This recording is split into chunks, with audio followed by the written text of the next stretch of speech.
Hello, booktube. Hi. Um, oh, we've got a dog nesting right on the foot of the camera, and that's the shaking you can see.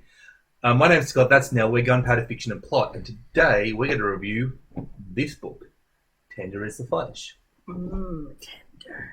special meat.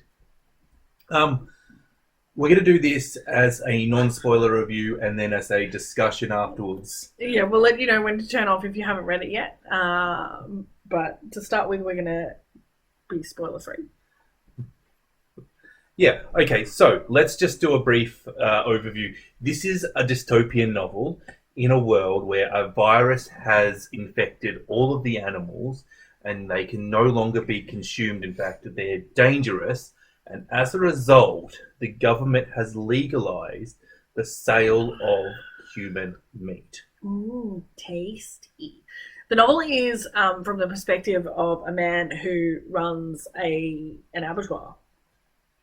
So you get a very confronting inside look into certain components of the meat industry where the meat is people. And it feels to me like this is based sort of 10 years after this virus has Yeah, come it's through. not new. It's definitely settled and mechanized and Because our main systemized. character, whose name I've completely forgotten, to be honest, but he remembers how to butcher cows and lambs and Yeah, he grew up in the meat industry, so it's not a new industry to him. yeah, um, yeah. So then the first half of this book really sort of reminds me of Brave New World.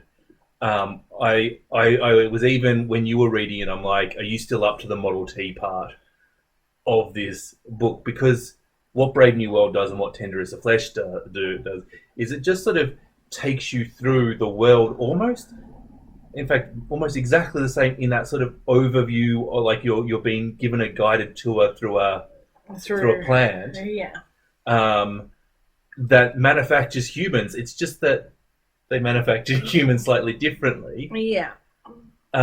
But I really like that introduction because it lets you get settled in the world. It lets you get comfortable with.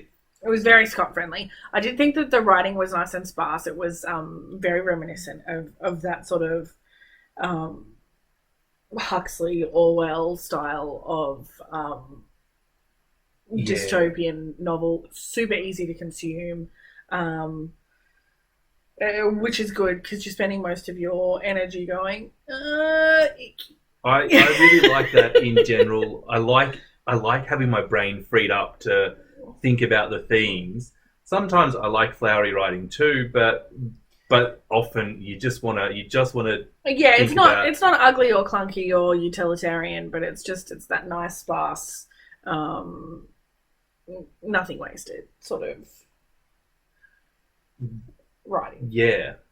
The next thing about this novel that I quite like, but I'm not sure you did as much, is that every time I thought of something, it discussed it, but it didn't go into detail about anything. Like like whenever I thought, like, for example, I'm like, well, if you're selling humans as like cattle, surely you have a massive rape problem going on, right? And then no sooner do I think of that, and they discuss that. Yeah, Um, yeah, they did. They did sort of seem to solve all the problems with the industry. I feel like the author has thought about this way too much. Um, you creepy author. so the author is Augustina.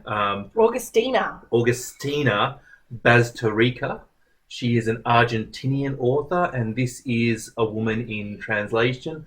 A lot of people were reading women in translations. There was a month of awareness or something, which we only found out about after it But started. I think that the most impressive thing is that this is her first novel, and for not even for her first novel, it's just it is a wicked novel. It's um, terrifying in its completeness, as she really has solved all the problems that you would have selling human meat to the masses, and she does present all of that to you without getting bogged down in like the bureaucracy of it or anything like that. The other thing that I think is really so interesting about this novel, and we'll discuss this more when we go into the spoiler territory, I think, but she sort of shows you how if you were born into this society, how you wouldn't question it, and you would just. She shows you how the government would just make that normal. How people do normalize what is popular, prevalent, and like the tactics that are used are not tactics that aren't used today for a billion other things. Yeah, for sure. Mining, for example, you know. Yeah, but even things like getting people to wear masks during the pandemic, like it's the same marketing and all of they use the same processes for everything. So it doesn't have to be necessarily evil. Yeah, good, evil, or indifferent. You can't actually tell by how they convince you to do it. Yes, because they use the things they know work. What I found really interesting was a language thing, and I wonder if this was intentional or because it's a book in translation, it's a quirk of translation. But when referring to humans, the animal human, as in the meat, the people who are going to be eaten, they had different terminology, and one of the things that they kept saying is they kept referring to women as females. And it really just like kept hitting that you icky incel nerve that I'm definitely trained to hearing females as being like a dehumanizing way of referring to women by that sort of MRE culture, and I really feel like that was like used and reinforced in this. Like that is not a word that you refer to people by, and that was really interesting. Well, one of the things about the meat industry in general, and I don't know if people know this or not, so I don't know if it's a big revelation, but most of the meat that is eaten in society is female meat. You know, female cows, female lambs, female chickens. They're all females. And I think that's to do, like, I'm sure that it's to do with breeding, you know, like a bull can have sex with 100 cows. It's also to do with the quality of the meat. Estrogen, anyone who's been pregnant knows that a long-term exposure to higher levels of estrogen makes your tendons weaker and your muscles softer. So it actually... So male meat is chewy?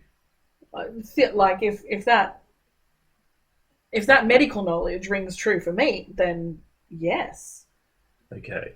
See, this is really weird. But that's certainly what butchers will tell you, is that female meat is more tender. Yeah, this is educational for me, because I have never, ever in my life eaten meat. Yeah, well, I don't know if I've ever eaten a boy cow versus a girl cow, because, you know. I know when I was in India that cows were sacred, but they tried to, like, make Westerners happy, and they offered buffalo meat. I'm not sure if that's a different breed, isn't it? Well, yeah. Yeah, as I started that story, You thought it was a boy cow? I changed my mind. I didn't pull out quick enough of the dumb. I just followed through and hoped that I could save it. He's a bit dim. Yeah. So the other thing I found interesting, you said females, but they also referred to the humans that they ate as heads. Yes. All the time. I definitely think there's a really similar, like, that theme in 1984 of unspeak and reducing the access to language and therefore the access to thought, and controlling the words available to control the perception. That was definitely a theme in this one, because the focus on the different language used when referring to humans that you would associate with versus humans that you would chew on.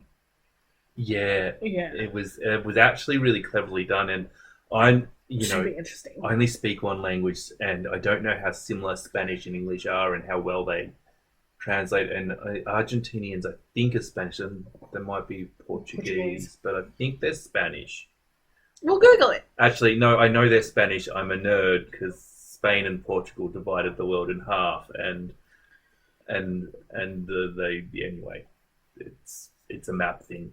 It's a map thing. Oh my god, can we sometime do a map video, like some video where you can just ooze map nerdiness, so we can show them what's wrong with your brain? I'm sure we'll put it in as a. I don't know how you can show me. I don't know how to demonstrate it either. And maybe just replace me with Craig, and you guys can. Craig is my brother, and we both do this. They're weird. They understand the geography and in a way that I cannot comprehend without looking at a map, and it's both bizarre. have a map in our head, and we can just look at the map in our head. Yeah. That's really what it's it is. It's a very detailed map in their head. Yeah, it is. They're freaks. Yeah, this book absolutely blew me away the whole time I'm like consuming it. I've got my mouth going like it blew my mind. It was so. I read this directly after Parable of the Sower, which is another dystopian and was also quite good. And this was as good in a completely different direction. It was definitely a good follow-on. You know what I mean? I read Parable of the Sower after this, not directly after, but afterwards. And okay, down you go, mate. And I think that this is way better. Yeah. But we'll disagree on that. But I think this is potentially the best book I've read all year. I don't think I'd give it that, but it was very good. Really, I'm finding it so hard. I've had so many books just smash my brain this year, and I don't know how to. This was a really good thinker. I really liked how many things it made me think about in this context. It definitely opened not one can of worms. It was here's a can of worms, and while you're thinking about that one, I'm just going to go over here to my shelf where I have 15 more cans, and they've all got worms in them. And here you go. Have all of the cans of worms at once. So I'm going to have to read it again because there were so many things. Capitalism gets questioned in this, but nothing is questioned thoroughly. Everything just... No, she just opens the cans and gives them to you and goes, yeah. This one I really would... If you've got a book club... Yes. You want to talk about this once you've read this. I think as far as discussion starters, the only one that has been a bigger discussion starter for the year is My Dark Vanessa. And that's just because of all the fact that we don't talk about pedophiles enough. And to be honest, I reckon this is just as good as My Dark Vanessa for a discussion starter. Yeah, just not as important because we don't actually eat humans. Oh, well, we don't actually eat humans, but the themes that it talks about are real life themes that we struggle with today. So yeah, also you're a vegetarian, so I feel like there's an extra layer of something there for you. Look, there is. There's definitely the vegetarian parallels between where do you draw the line? If you won't eat people, why will you eat cows? Sort of scenario. But it's not a vegetarian preachy book, which I was worried about. Yeah, it's definitely, especially when you liked it. It does do a few things to make you question whether you should be a vegetarian. And honestly, if you're not questioning whether you should be a vegetarian, are you even paying attention? Yeah, and to be honest, you get those things in Margaret Atwood books all the time, for example. Yeah, because she's a giant vegetarian. And nobody notices them because they're the 20th little theme that she's put in, you know? Yeah, well, she's giving you 15 cans of worms, and then she's and do you really want to eat a cow? Yeah. Now, I want to talk about the ending of this book, but before we do that, I want to say that this is clearly a 5-star plus read for me. I enjoyed it. I think it was a good brain exercise. It wasn't the best writing I've ever read. It wasn't the best dystopian I've ever read. It wasn't the best anything. But like I keep saying, it was 1,000 cans of worms. It was very thought-provoking. And so if you are in the mood to go down a rabbit hole, and then it's definitely a good read. And it was an entertaining story. Like, the protagonist was interesting, and the characters he came up, like, no one's likable, but that's not the point. Though you still were interested. Well, that was the thing. You're always worried with a dystopian novel that the world, they always go to this great effort to build this brilliant world, and then the novel starts like proper, like the story starts. Yeah, and the plot's rubbish, and the protagonist is a dick, and you don't even care. You hope he dies with rats on his face. With rats on his face. You're still upset that Orwell shot an elephant, aren't you? Yes, I am, because I did actually really enjoy 1984 as a novel, but he can go suck a rat. All right, Brenny, calm down. Good boy. He's calm. Yeah. So let's talk about spoilers. So if you're watching this and you haven't read the book, then sort off. We're now padding to give you a chance to hit the next button on your playlist. And watch our next video, which will be even more awesome than this one. Yeah. So we'll say, if you're one of those people, like, comment, subscribe, do all the things. And if you're not one of those people, like on a... like, comment, and subscribe. Yeah. Yeah.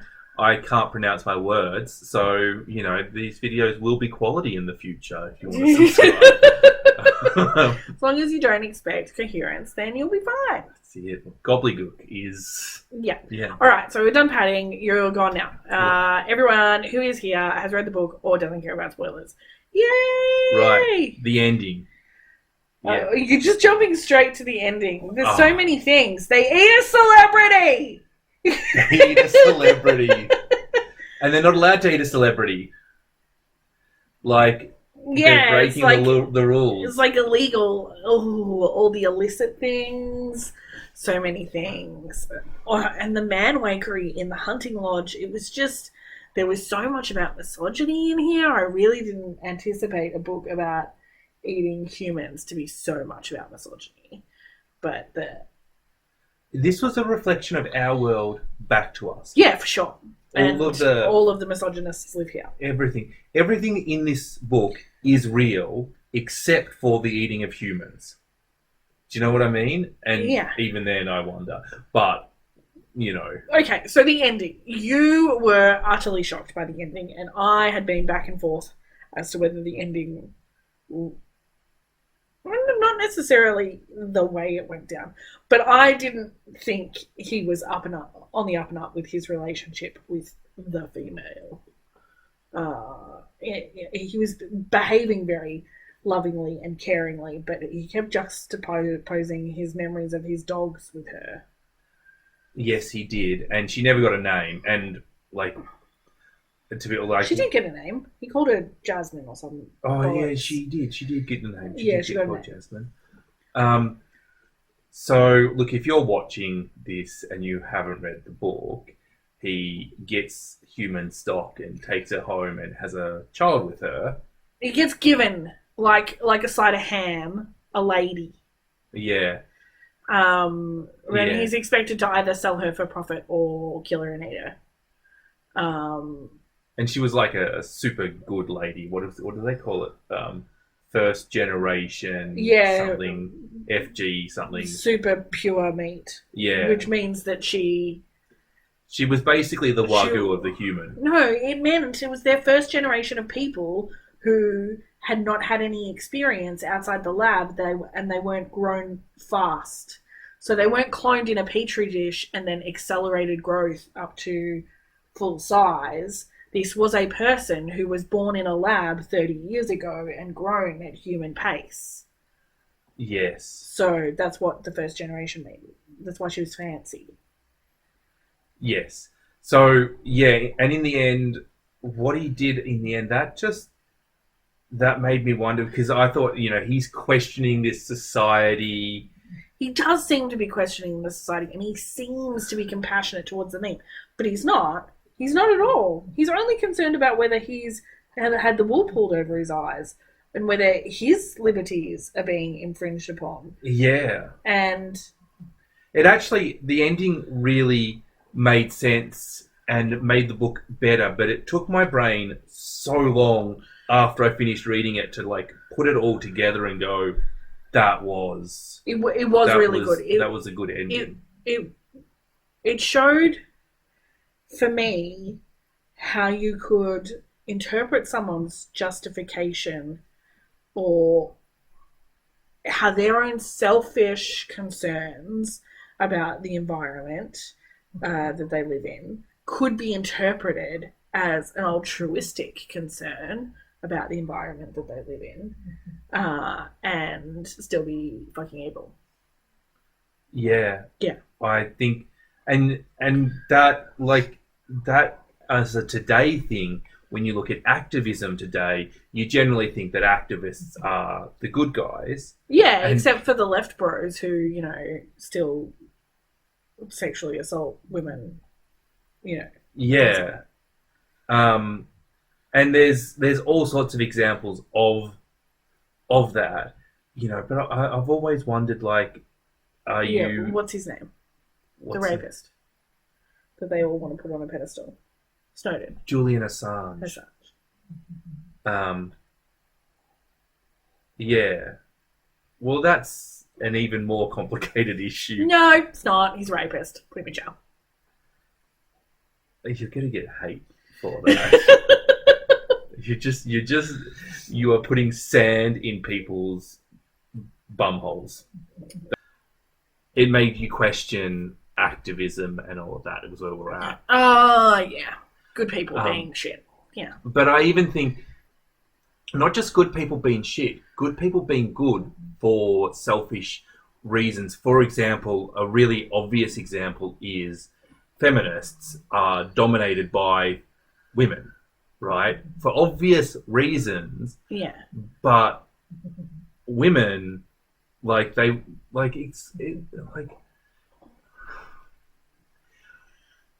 I need to expand on my point here? I do, don't I? Are you trying to say that we shouldn't fight for our...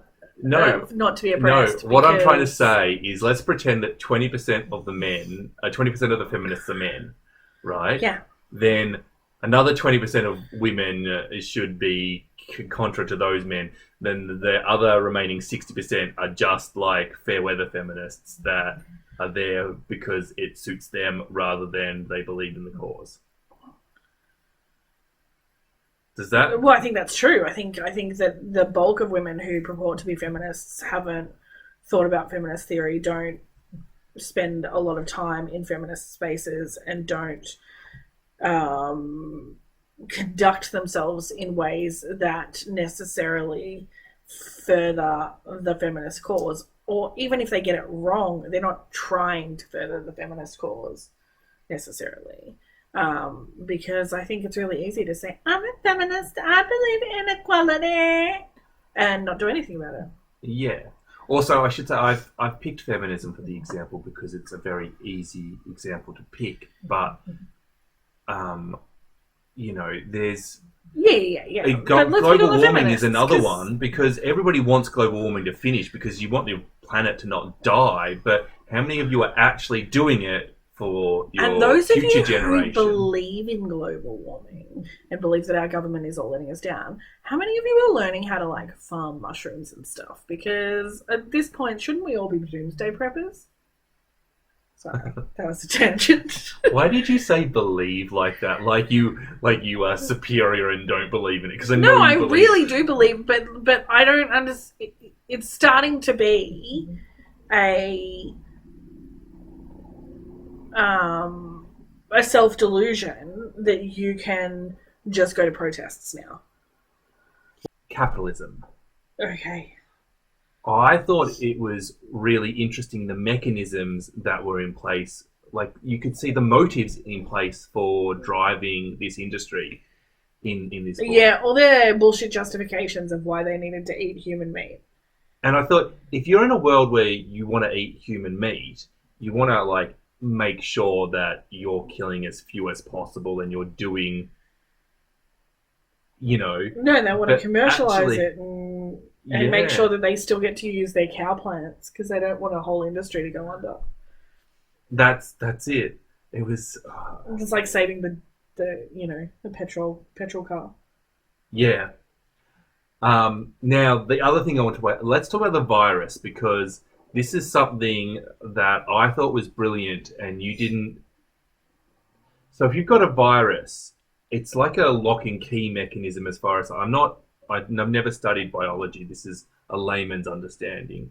It's a lock and key mechanism, and it like mimics your immune system. Yeah, so in theory, it should only be something that spreads through one species. Occasionally, can spread from one to another, but the idea that it would be all animals except for humans carrying this virus is Absolutely nuts, isn't it? yeah, it's unlikely. It's clearly not. But I believe the author knew that and put that in to give you doubt about what was going on. Yeah, I definitely think it's supposed to make you convinced that the government is full of cray-crays rather than, well, not cray-crays, but like talking shit. They're just interested in controlling people. Yeah, they've made it up. Why? I still don't understand why they would start this train going, because Well, they said something about overpopulation and yeah, but if you're breeding people specifically for meat, then how is that controlling your at-large population? Like, that doesn't make sense. well, I think the first generation of meat, and they had all the looters in there that would just kill people and Yeah, take their meat. it's scary. Yeah, quite scary. Yeah. Um, yeah. My thing was reminded me so much of like the farm to plate movement and like let's all have chickens in our backyard and blah blah blah blah. When his sister got a fridge Oh, yeah. so that she could like slice meat off the arm of like what her still living human. That was crazy. Like, we don't do that to animals, I hope, anywhere in the world. But like some of the things they spoke about in there, like they cut off their legs so that they couldn't run, and they kept on growing them, and the women would run at a wall full bolt while they were pregnant in order to kill the baby or kill themselves. So they would lock the women up in a way so they couldn't run. Yeah, which is very similar to sow stalls. Yeah. But sow stalls is not because they terminate their pregnancy. It's because they roll on piglets and they kill them. Yeah. While they're feeding, which is a natural, normal part of the piggy life cycle. But they lost too much money to it, so that's why they have sow stalls. Mm. Yeah. Yuck. The other thing I wanted to say, the other thing that made it really obvious that the government was controlling the people to me was they discussed the idea of eating a plant-based diet, and they said there was evidence that it was fine, and then another study came out and said that you needed protein, which is bollocks. That's not what you run out of first as a vegetarian. No, it's iron and B12. Yeah, but it's definitely not protein. It's nobody's died of protein deficiency, but whatever. It was like as a mechanism to control. Yeah, well, that was the thing that made it mockable to me, was the fact that they picked protein. Like, if you're gonna have a bullshit paper, pick iron at least. For goodness sake. But I think that was good because it demonstrated your point, and that you didn't need to be accurate and right, and that people could see through this. People had to like understand it enough to latch onto it, and that'll be my reason I can still eat bacon. That's fine. Yeah. Yeah. So the last thing that I wanted to discuss is everything that happens to the humans that are going to be eaten. Everything that happens to them is taken from the animal industry. So it is a vegan, vegetarian book in that it's trying to get you to empathize with animals for the slaughter. It certainly is. And if you don't know anything about how your meat is produced, then you probably will find it very shocking. I have some understanding of the industry, and so it wasn't as shocking. Sorry about the background noise. There is a motorbike riding around. If you've read this book, what did you think? What did we not discuss? What was the most interesting bit to you? Was it the ending? Because I thought that he might, just... There were so many interesting bits in this. The ending I thought was definitely thought-provoking, and it made this book so much better. She did a very good job of convincing me that wasn't going to happen several times after she convinced me it was going to happen, and then it did. That's a sign of a good writer. Yeah, I think so. I was convinced that he was, a crusader for justice. No, I thought he was creepy the whole time. I was convinced that he was like Joseph Fritzl and she was the lady. Oh, he was just going to keep her chained in her bedroom and put his penis in her over and over again. Yeah, I thought maybe it was cut some meat off her arm and eat her at the same time. A different discussion, yeah. Yeah.